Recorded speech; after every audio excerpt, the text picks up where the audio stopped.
எல்லோருக்கும் வணக்கம். இன்றைக்கி நம்ம தமிழ் எண்கள் எப்படி ஷார்ட்கட் யூஸ் பண்ணி படிக்கலான்றது தான் பார்க்க போகிறோம். தமிழ் எண்கள்னாலே அது ரொம்ப இம்பார்ட்டண்ட்டான ஒன்று. சங்க காலத்தில் இப்போ என்ன சொல்கிறது, ஒரு கோவிலில் போய் சிற்பத்தில் பார்த்தீங்கன்னா கூட தமிழ் எண்களை யூஸ் பண்ணியிருப்பாங்க. நார்மல் 1 2 3ன்றதை நம்ம நார்மலாக இப்போ யூஸ் பண்ணுறோம்ல, இதை யூஸ் பண்ணாமல் இந்த லெட்டர்ஸ் தான் யூஸ் பண்ணியிருப்பாங்க, தமிழ் எண்களை தான் யூஸ் பண்ணியிருப்பாங்க, கா ஓன்றது.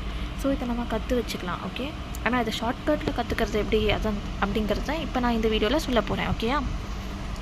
ஸோ தமிழ் எண்கள்னால் என்ன? 1 அப்படின்னா கா, அப்புறம் ஊ, 3 ஞா, அதே மாதிரி 10 வரைக்கும் இருக்கிறத பாருங்கள். புரியுதா? சரி, இப்போது இதை ஷார்ட்கட்டில் எப்படி படிக்கலாம்னா, கடலை, கார்காம் 1. இதை ஷார்ட்கட்டில் நான் சொல்கிறேன். கடலை உருண்டை வாங்கி சப்பி ருசித்து சாப்பிட்டு எடுத்து அதை கூடையில் போடு. இப்படி நம்ம மனப்பாடமாக பண்ணி வச்சிட்டோம்னா ஈஸியாக நம்ம அதை 1 2 3 எழுதிக்கலாம். ஏன்னா இந்த கடலையில் கா இருக்குது, உருண்டையில் ஊ. இதை அப்படியே ஞாபகம் வச்சுக்கோங்க. நான் டேஷ் போட்டிருக்கேன்ல, இது ரொம்ப இம்பார்ட்டண்ட்டான ஒன்று நீங்கள் ஞாபகம் வச்சுக்கிறதுக்கு.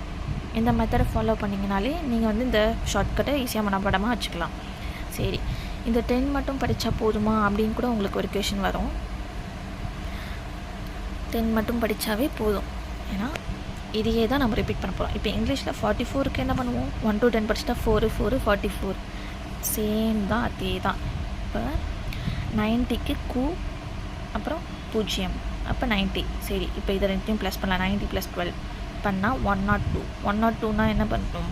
காக்கு இருக்கிற 1, 0னா 0, 2னா ஊ போட்டோமா? இதுதான் தமிழ் எண்கள்.